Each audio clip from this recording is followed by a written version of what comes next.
regina, artetta una fuori, manetta una can. Fu una festa per fuori il balcone, un sacco e bandiere di tutta la città. Ma Saniel porta in un babà, la regina voleva mangiare.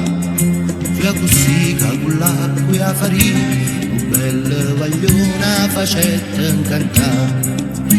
O guardai la bandiera con lui, pensai in un momento, dicette maestà.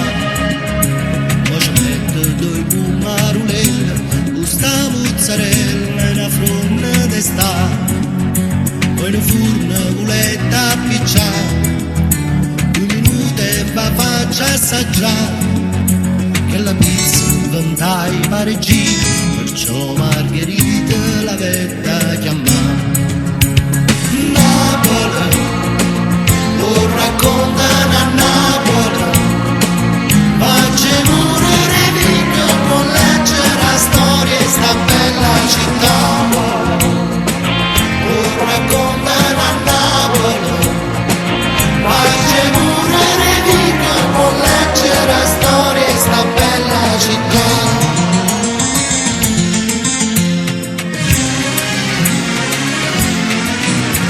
Giannarina a Pozzuolo cresceva, parlava con gente, soltanto Gesù. La gestiva che non ci credeva, e noi giorni di settembre volette affrontare.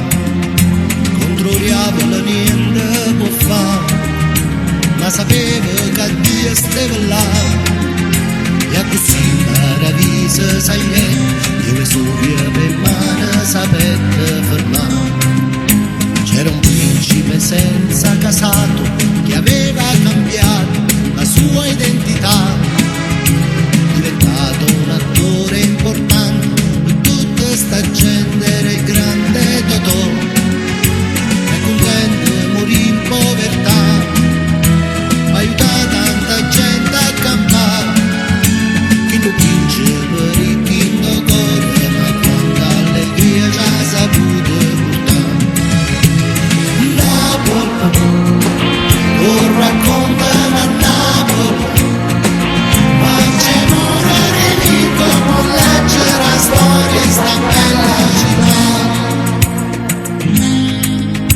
Una notte ero in barca a Sorrento, in un mare elegante, vestito di blu, sotto un cielo pezzato di stelle, a un vecchio terrazzo qualcuno cantò. Una voce cantava per me, non vedevo nessuno perché era il canto del grande Caruso, il mare l'aveva tenuto per sé. Io così